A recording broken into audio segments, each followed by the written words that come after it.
c'est avec vous Antoine Malo, bonjour. Bonjour Céline, bonjour à tous. Vous nous parlez ce matin du Royaume-Uni qui, après avoir vécu des émeutes racistes pendant 10 jours, vient de publier les chiffres très sensibles des traversées illégales de la mer de la Manche. Oui Céline, et depuis 2018, ils n'ont jamais été aussi élevés. Entre janvier et juin, ce sont 13 500 migrants qui sont partis des côtes françaises vers l'Angleterre. Cet été, ils ont été 6 000 de plus. Donc là, on est autour des 20 000 depuis le début de l'année. Forcément, ces statistiques risquent de nourrir à nouveau les discours xénophobes entendus pendant les émeutes.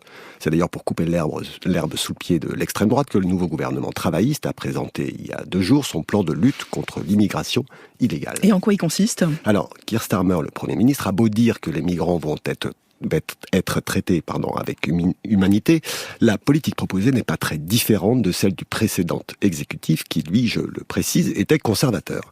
Yvette Cooper, la ministre de l'Intérieur, défend comme son prédécesseur la solution des expulsions massives. Elle dit vouloir atteindre avant la fin de l'année le nombre d'expulsions de 2018. Ça représente 14 000 personnes. Pourtant, il n'est pas certain que ça règle le problème de fond. C'est-à-dire ? Eh bien, le problème de la gestion du droit d'asile au Royaume-Uni. Elle est calamiteuse depuis des années. Actuellement, il y a 120 000 dossiers en attente d'une décision. Et puis, le système coûte une fortune. Rien que pour l'hébergement, c'est 2,5 milliards d'euros par an. C'est notamment ça qui nourrit le discours de l'extrême droite. Alors, Yvette Cooper a annoncé que 300 agents supplémentaires allaient être affectés au traitement des dossiers pour accélérer les procédures, mais ça paraît peu au regard de la tâche. Et qu'est-ce que le plan, Antoine, propose d'autre ? Eh bien, la lutte contre les réseaux de passeurs. Là, c'est 100 policiers en plus qui vont travailler spécifiquement sur le dossier. Mais encore faudrait-il qu'ils collaborent avec leurs homologues français. En fait, le Royaume-Uni a délégué le rôle de gendarme à la France, moyennant une contribution financière importante. Mais les deux pays sont quand même censés travailler ensemble. Or, un rapport de la Cour des comptes, publié en début d'année, montre que les enquêteurs britanniques échangent très peu d'informations pour aider à démanteler les réseaux. Donc là, les 700 policiers et gendarmes français dédiés à cette mission empêchent surtout les bateaux de partir des plages de la Manche, et parfois brutalement.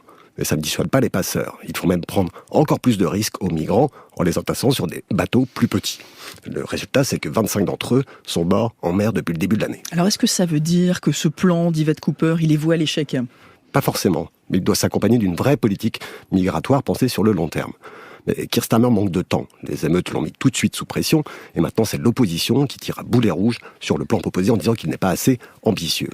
Pour le Premier ministre, les prochaines semaines s'annoncent donc compliquées. La question migratoire a déjà gâché son début de mandat. Elle risque fort de lui pourrir aussi sa rentrée. Merci Antoine Malo de la Tribune Dimanche.